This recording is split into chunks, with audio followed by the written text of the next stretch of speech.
Hey, coucou toi, j'espère que tu vas bien. Je suis très contente de te retrouver pour un nouveau podcast détente. Ça fait un petit moment que je n'en avais plus fait sur cette chaîne, puisque le dernier remonte au 13 août. Mais malheureusement, j'ai pas pu faire ce que je voulais forcément en termes de planning. Et j'ai eu également des petits soucis d'ordinateur. Si tu suis mes vidéos Animal Crossing et que tu suis ma chaîne, tu es certainement déjà au courant puisque je l'avais dit dans mon onglet communauté. Bref. On se retrouve donc ce soir pour une nouvelle lecture en soft spoken du livre Les 4 filles du Docteur Marsh. On avait simplement commencé le chapitre 1 il y a 2 semaines. Et donc on va passer désormais au chapitre 3. Chapitre 2. Pardon, chapitre 3. Non, on va pas sauter le chapitre 2, pourquoi Pourquoi ça? Un Noël imprévu. À l'aube grise de Noël, Jo se réveilla la première.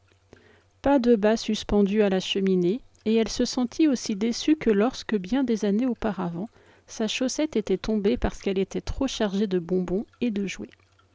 Puis elle se rappela la promesse de sa mère, et glissant la main sous son oreiller, en sortit un petit livre rouge.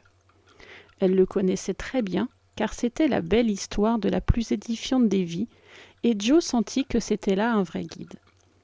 Elle réveilla Meg par un joyeux Noël et lui conseilla de regarder sous son oreiller. Un livre relié en verre apparut, avec la même image à l'intérieur et quelques mots écrits par leur mère, ce qui rendait ce présent très précieux à leurs yeux. Beth et Amy s'éveillèrent à leur tour et trouvèrent leur petit livre, l'un relié en bleu, l'autre en gorge de pigeon. Elles s'assirent et les regardèrent, tandis que le ciel se teintait de rose. Bien qu'un peu coquette, Meg avait une nature douce et pieuse qui influençait inconsciemment ses sœurs, surtout Jo qui l'aimait tendrement et lui obéissait parce qu'elle donnait gentiment ses conseils. Elle ouvrit son nouveau livre et commença de lire. Jo passa un bras autour de ses épaules et joue contre joue se mit aussi à le parcourir. Dans la chambre à côté, Amy et Beth en faisaient autant. On n'entendit plus que le bruit des pages doucement tournées. « Où est maman ?» demanda Meg une demi-heure plus tard, quand elles descendirent en courant pour remercier leur mère. « Dieu seul le sait. C'est une pauvre créature qui est venue mendier, et votre maman a couru tout droit voir ce dont ils avaient besoin. Votre mère est trop bonne, elle donnerait sa chemise, répondit Anna.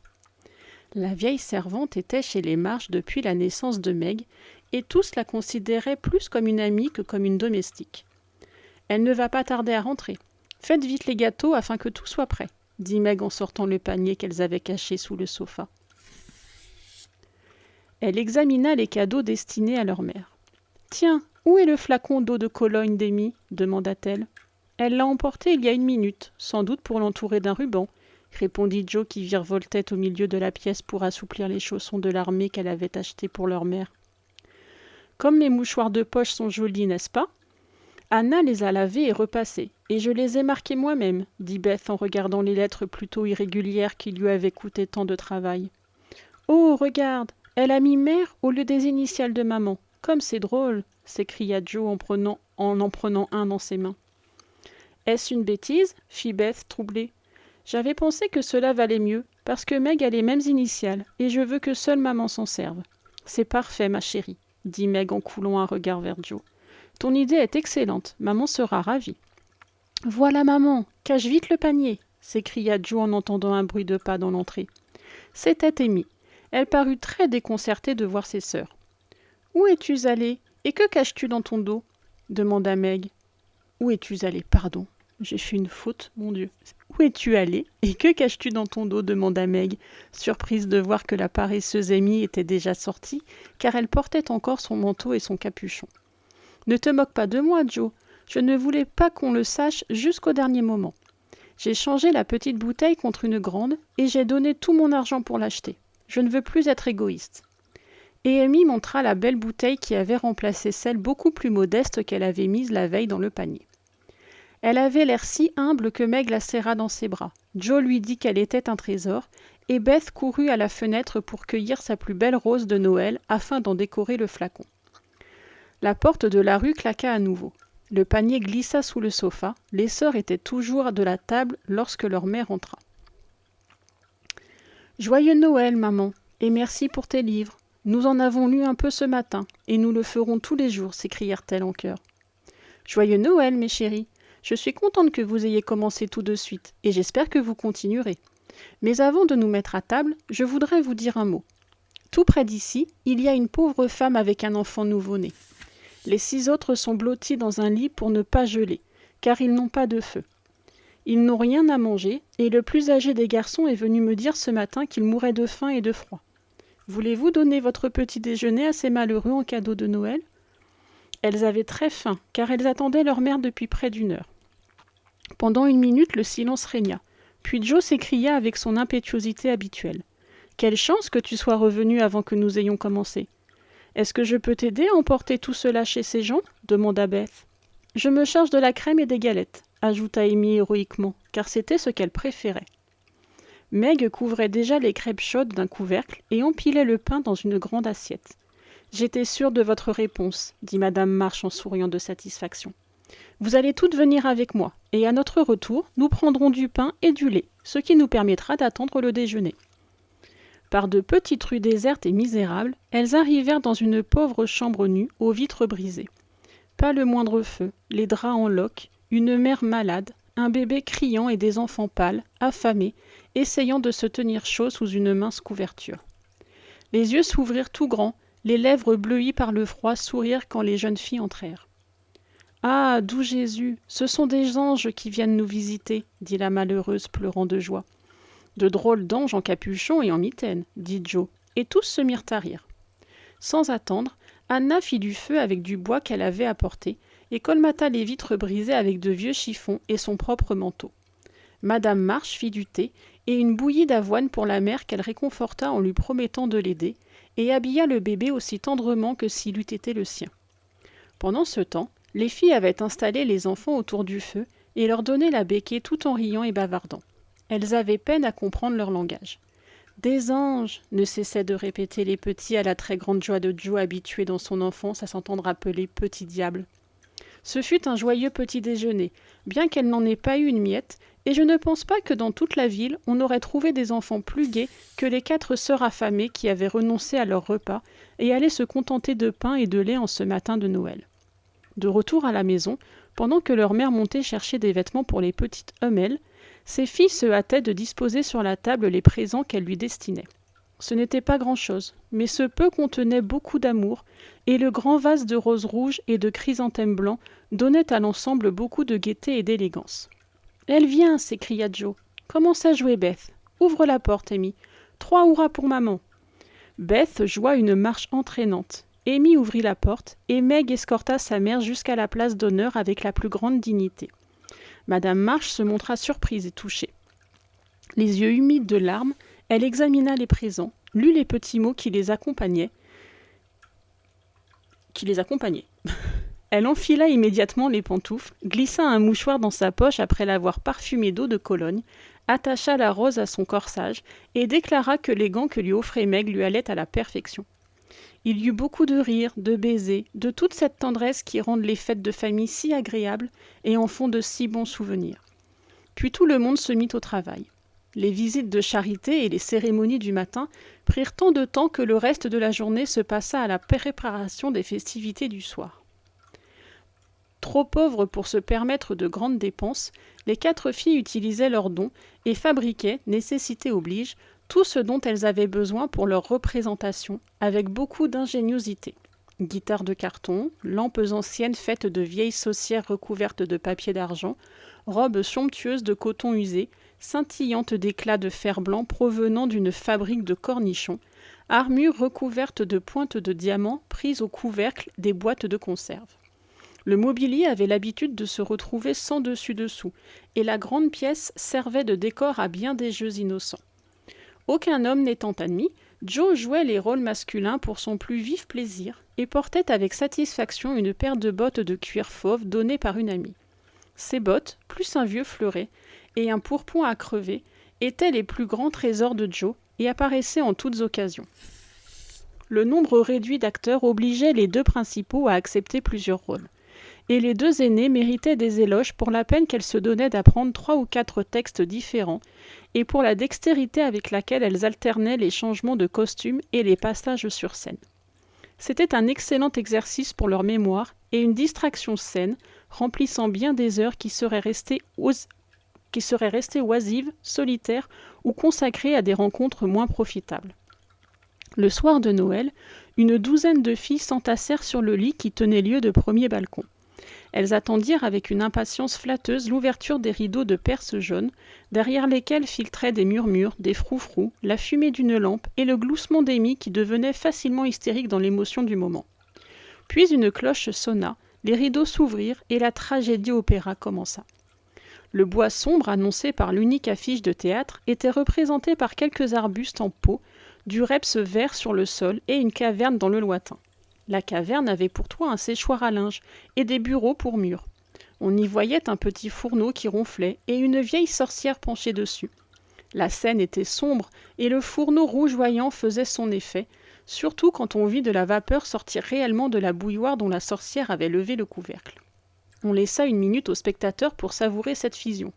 Puis Hugo, le traître, entra à grands pas, la rapière traînante, le chapeau rabattu sur l'œil, la barbe noire, la cape mystérieuse et les fameuses bottes aux pieds. Après avoir fiévreusement arpenté la scène, il se frappa le front et, rempli d'une passion sauvage, se mit à chanter sa haine de Rodrigue, son amour pour Zara et sa plaisante résolution de tuer l'un et de conquérir l'autre. Les accents rauques de la voix d'Hugo, les cris qu'il lançait quand ses sentiments le dominaient, impressionnaient beaucoup l'auditoire, qui l'applaudit quand il s'arrêta pour reprendre son souffle. Il s'inclina, de l'air de quelqu'un habitué à l'admiration du public, puis se glissa vers la caverne et d'une voix forte ordonna à Agar de sortir. « Oh là, mignonne, j'ai besoin de toi !» Vêtue d'une robe rouge et noire, d'un manteau couvert de signes cabalistiques, le visage encadré d'une longue crinière grise, Meg apparut, le bâton à la main. Hugo demanda un charme pour obtenir l'amour de Zara et un autre pour faire disparaître Rodrigue.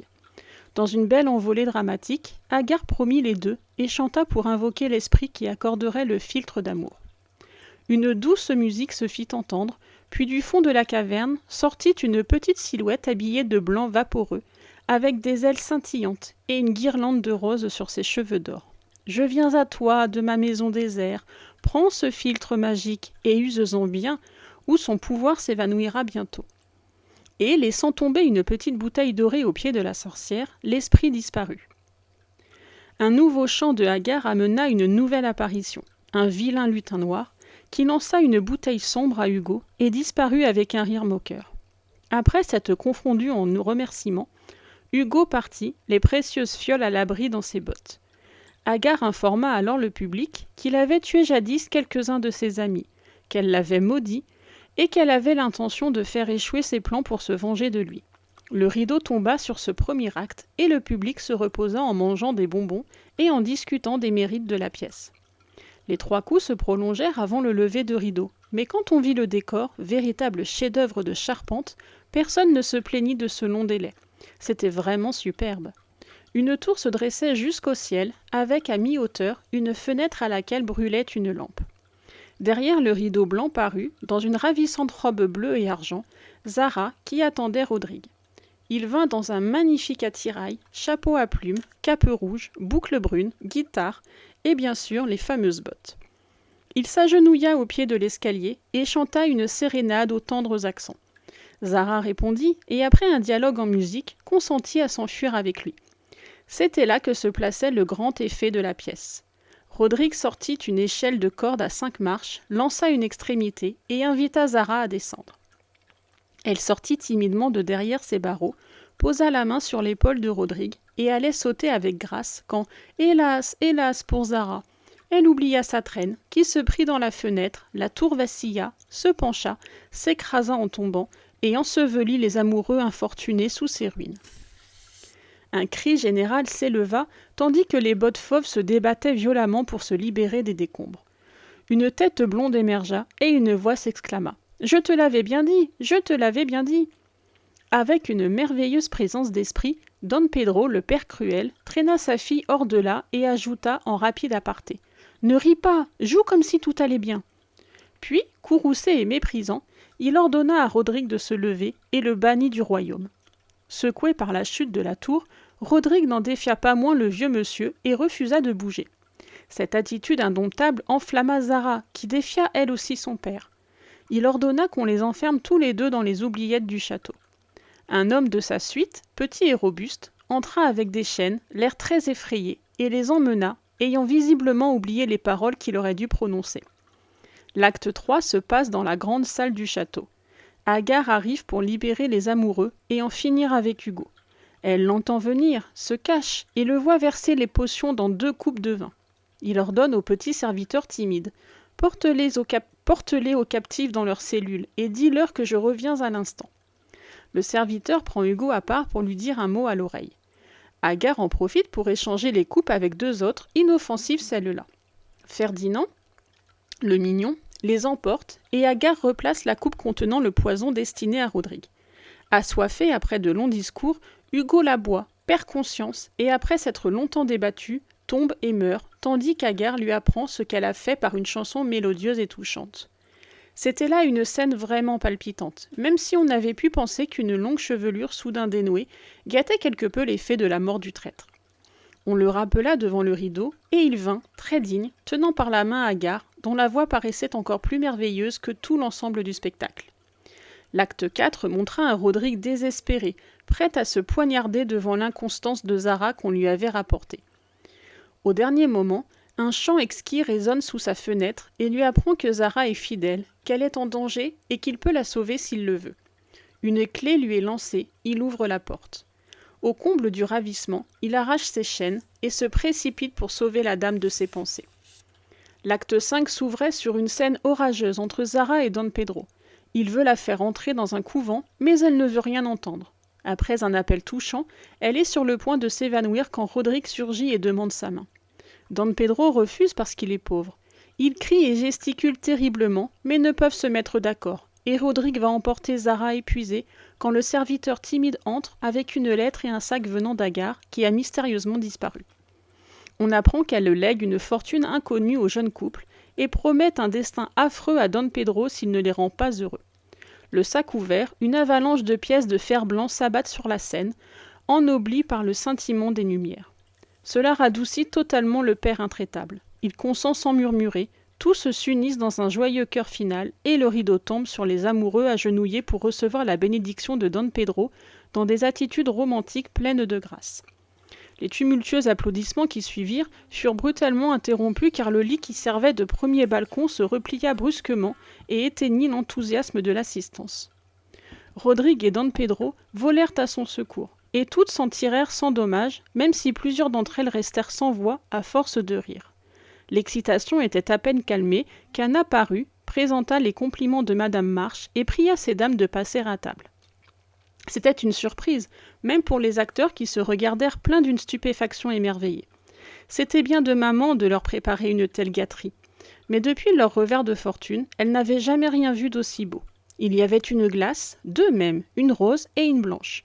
Des gâteaux, des fruits, des bonbons, et au milieu de la table, 4 grands bouquets de fleurs de serre.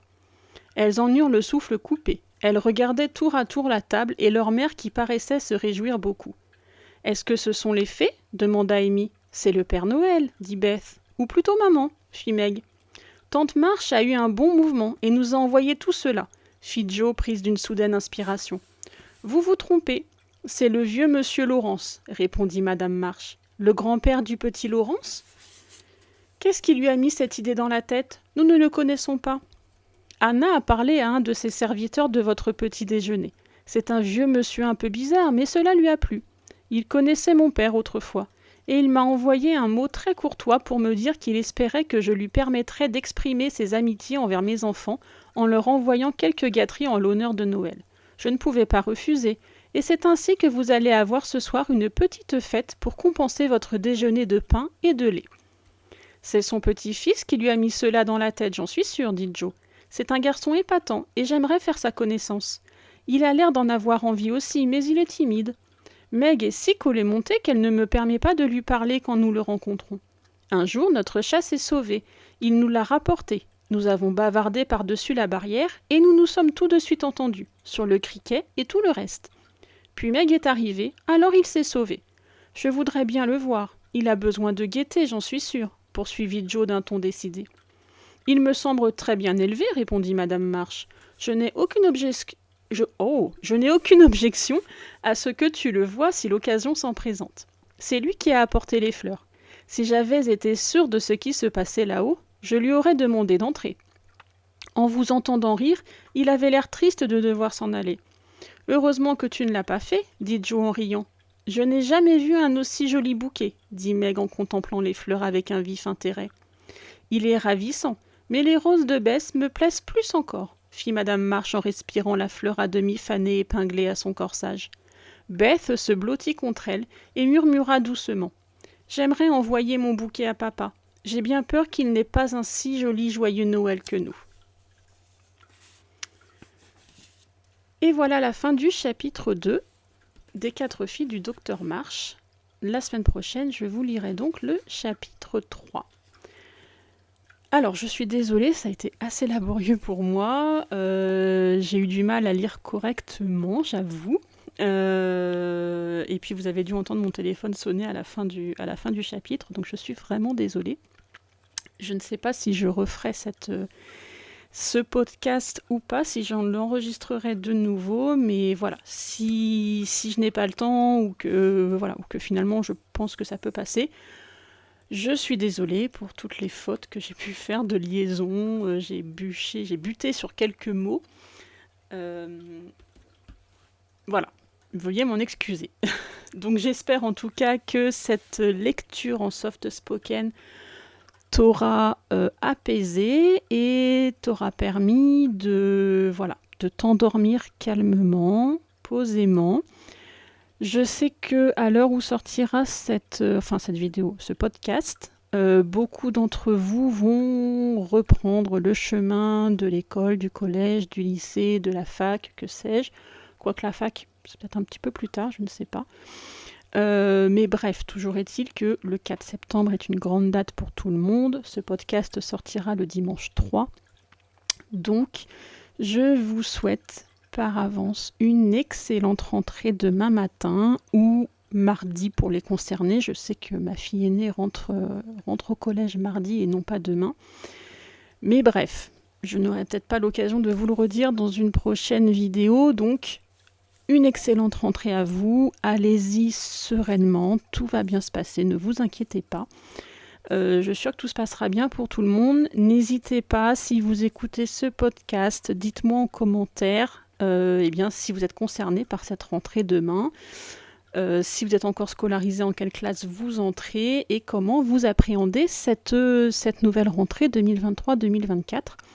Si vous voulez qu'on en discute entre nous, pourquoi pas, les podcasts servent aussi à ça. Et peut-être que vous souhaitez un futur podcast sur un sujet bien précis. Là, moi, je fais des lectures parce que c'est ce qui me plaît. Mais si vous voulez un podcast où on peut débattre d'un sujet ou d'un autre, n'hésitez pas, encore une fois, à me soumettre vos suggestions en commentaire. C'est fait pour ça. Voilà. Déjà 23 minutes, un peu plus de 23 minutes, donc je vais vous laisser là. Je vous fais de très très gros bisous. Je vous souhaite une excellente nuit ou une excellente soirée. Et je vous dis, j'espère, à dimanche prochain. En attendant, je fais des très très gros bisous. Prenez soin de vous. Bye bye et bonne nuit.